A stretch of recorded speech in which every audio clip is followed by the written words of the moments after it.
혼인서약. 무수히 많은 증인들 앞에서 영원한 사랑을 맹세하며 서로를 위해 기꺼이 헌신과 희생을 하겠다는 그 다짐은 4년 만에 엽기적이고 가혹한 강요와 착취로 변했습니다. A씨는 오늘도 커다란 모니터 앞에 앉았습니다. 환하게 켜진 모니터 안에 쨍한 조명을 받은 자신의 얼굴이 나오기 시작하자 벌레들이 우르르 지나가듯 채팅창에 댓글이 올라갔고 그녀는 늘 그랬던 것처럼 자신을 보고 있을 모두에게 인사를 했죠. 그리고 곧 A씨는 자신을 향해 쏟아지는 요구들을 위해 일어났습니다. 그녀가 있는 곳은 2평 남짓한 작은 방. 그 방 벽엔 어디에 쓰는 건지 모를 도구들과 대체 왜 있는 건지 알 수 없는 코스튬 플레이 의상들만이 걸려 있었고 바닥엔 멀뚱히 앉아있는 커다란 인형이 있었죠. A씨는 자신을 지켜보는 이들의 요구대로 의상을 갈아입었고 또 그들이 원하는 대로 움직였습니다. 그들이 원하는 말을 하고 만약 그들이 자신을 향해 돈을 송금해준다면 정해진 대로 짜여진 리액션을 했는데 태연하게 연기를 하면서도 그녀는 연신 카메라 쪽으로 불안한 눈길을 보내기도 했죠. 하지만 이내 다시 모니터 위에 설치된 카메라를 향해 원치 않는 웃음을 흘렸는데 그들이 원하는 대로 옷을 살짝 내리거나 걷어 보이면서 그녀는 생각했죠. 내가 왜 여기서 이러고 있는 걸까? 그리고 그 공허한 생각은 꼬리에 꼬리를 물어 한 지점에 도착했습니다. 지금 이 순간 카메라를 통해 A씨를 보고 있는 수많은 눈 중에서 욕망에 가득한 눈길이 아닌 감시와 통제의 눈길을 보내고 있는 한 사람에게 말이죠. 바로 그녀의 남편이었습니다. A씨가 카메라 앞에서 기이한 연극을 시작한 건 남편이 실직자가 되면서 시작됐는데 그는 백수가 된 것을 억울해했죠. 자신의 잘못이 아닌 그저 운이 없었던 것이라고 말하며 불평과 불만을 늘어놨습니다. A씨는 남편이 얼른 현실을 깨닫고 무엇이든 다시 일을 하길 바랐지만 그런 날은 오지 않았고 어느 날 남편은 A씨에게 제안했습니다. 우리 돈 좀 쉽게 벌자. 남편이 쉽게 돈을 벌 수 있다 제시한 방법은 바로 인터넷 성인방송. 그는 A씨에게 카메라 앞에서 시청자들이 원하는 것을 들어주면서 돈을 벌자고 말했죠. 당연히 A씨는 반색을 하며 거부를 했습니다. 하지만 문제는 남편의 말이 그저 정신나간 제안이 아니었던 거죠. 그는 지난 결혼 생활 동안 가지고 있던 A씨의 치부를 전부 모아 들먹였습니다.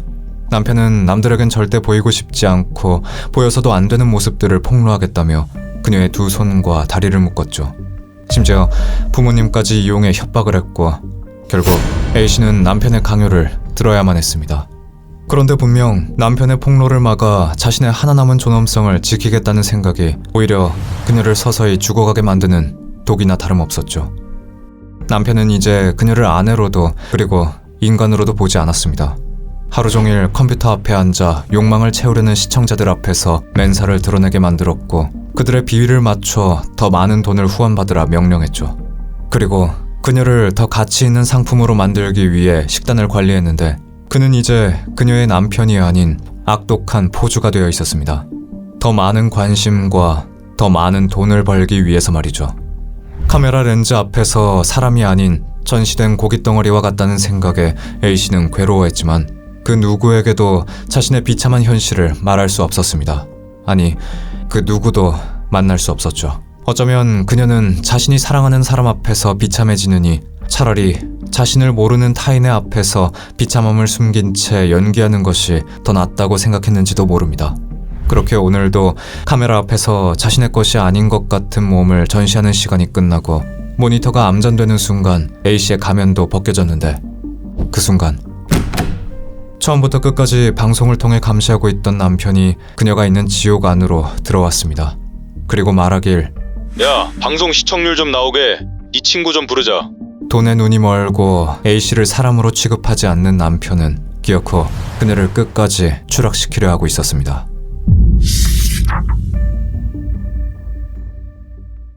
새해를 앞두고 있던 12월, 저는 김영사로부터 다소 특이한 신고를 받고 출동을 했다는 말을 듣게 됐습니다. 그곳은 바로 장례식장이었죠. 저희는 그곳에서 극단적인 선택으로 딸 A씨를 먼저 보낸 A씨의 부모님과 조문을 온 그녀의 친구들을 만날 수 있었는데 A씨의 부모님은 딸의 죽음이 타살이라 확신하고 있었습니다. 그리고 A씨의 아버지는 저희에게 딸의 유서를 건넸죠.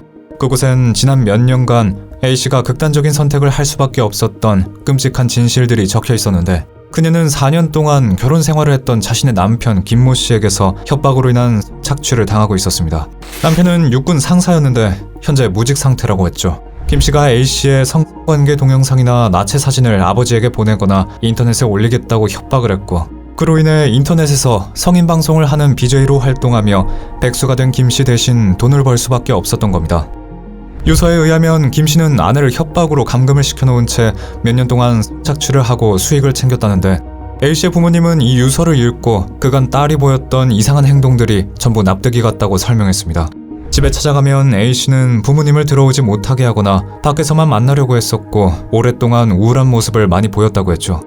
그리고 한 번은 그동안 아무 말도 하지 않던 A 씨가 아버지에게 연락을 해서 남편 때문에 너무 힘들다라는 말을 꺼내며 괴로움을 토로했다고 말했고, A 씨의 아버지는 딸의 연락을 받고 바로 다음 날 딸을 만나러 갔는데, 그때 끝내 아버지를 기다리지 못하고 집에서 극단적인 선택을 한 딸의 시신을 발견하게 된 겁니다.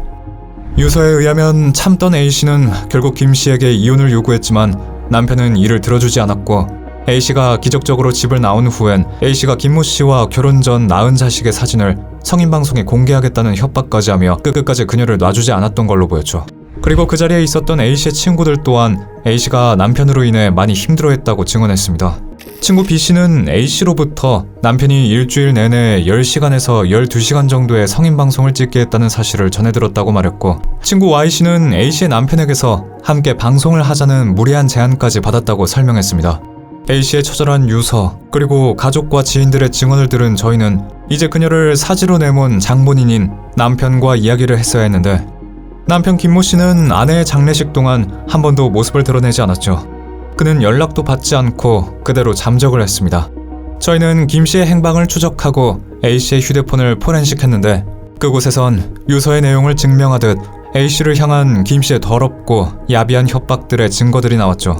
그 후 두 사람이 한때 부부로서 함께 지냈던 집에서 A 씨가 성인 방송을 하기 위해 촬영 기구들과 물건들을 놓고 방송을 했던 방과 그 옆방에서 김 씨가 그 방송을 감시하기 위해 노트북을 두고 있었던 방이 발견돼 그간 A 씨가 어떤 환경에서 성착취를 당해왔는지 확인할 수 있었습니다. 그리고 함정님, 김 씨가 군대를 전역한 이유가 자의가 아니라 강제 전역이라는데요.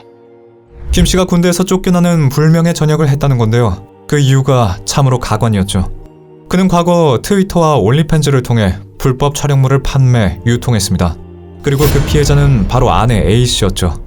그런데 2021년 1월 이를 부대에 적발하게 됐는데, 이는 더 이상 조사되지 않았고 그저 김 씨의 강제 전역으로 무마됐던 겁니다. 의아하지 않을 수 없었습니다. 그가 촬영하고 유통했던 영상 안에는 아내 A 씨만이 아닌 다른 여성들도 있었는데, 불법 촬영물을 적발했을 때 군에서 내부적으로 조사를 하거나 아니면 경찰에 넘기지 않았다는 말인데요. 저희는 군대 측에서 그의 범죄 행위를 왜 더 조사하지 않았는지 물었는데, 그들은 김 씨 측으로부터 영상 속 피해자로 보이는 여성의 진술서를 받은 서면 조사만 했다고 말했습니다. 바로 아내 A 씨의 이름으로 적힌 진술서였는데, 거긴 자신은 영상이 촬영되고 있는 걸 알았고 유포를 한 것도 김 씨가 아닌 자신이고 선처를 원한다는 내용이 적혀 있어서 군대에서 더 이상 김 씨를 처벌하지 않았다는 거죠. 하지만 A 씨는 이미 김 씨로부터 협박을 당하는 상태였습니다. 군 경찰은 행여 피해자가 솔직히 이야기하지 못하는 이유가 있을 수 있다는 가능성을 고려하지 않았습니다.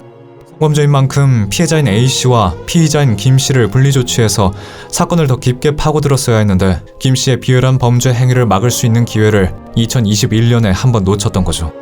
하지만 A 씨의 억울하고 외로운 죽음의 진상을 어떻게든 해결하라는 유족은 김 씨에 대한 강력한 처벌을 간절히 원했는데, 올해 2월 4일 김 씨에 대한 구속영장이 발부됐고 다리가 다쳐 병원에 입원 중이던 김 씨는 법의 심판대 위에 휠체어를 탄 모습으로 등장했습니다. 구속된 김 씨는 범죄 사실을 전면 부인했습니다. 그의 컴퓨터와 휴대폰 안에서 그간 촬영하고 판매했던 불법 영상이나 SNS를 통해 아내의 성관계 상대를 찾는다는 글, 그리고 A씨를 협박하던 대화 내용이 전부 드러났는데도 자신의 지저분한 범죄에서 달아나려고 하고 있죠. 사람을, 그것도 자신의 아내를 그저 성을 돈으로 사려는 이들 앞에 고깃덩어리 마냥 전시해 돈을 벌려던 김 씨가 엄벌을 받는 것도 중요하지만, 2021년 이미 김 씨의 범죄 사실을 알고도 묵인하고 지나간 육군 8사단에 대한 조사와 그에 대한 책임을 묻는 것도 중요합니다. 만일 그때 군대에서 김 씨가 유포하던 불법 촬영물에 대한 경각심이라든지 문제의식을 가지고 있었더라면 지금쯤 A 씨는 살아있었을지도 모릅니다. 그때 군대에서 내부적으로 김 씨를 수사해 피해자인 A 씨를 직접 만나 진술을 들었다면 뭐든 달라졌을 테죠. 또한 A 씨가 김 씨로 인해 성인 방송을 찍고 있다는 걸 알았던 지인들이 그저 이를 부부 사이의 문제로 치부하지 않고 A 씨에게 도움의 손을 내밀었다면 그녀를 구할 기회가 있었을 겁니다.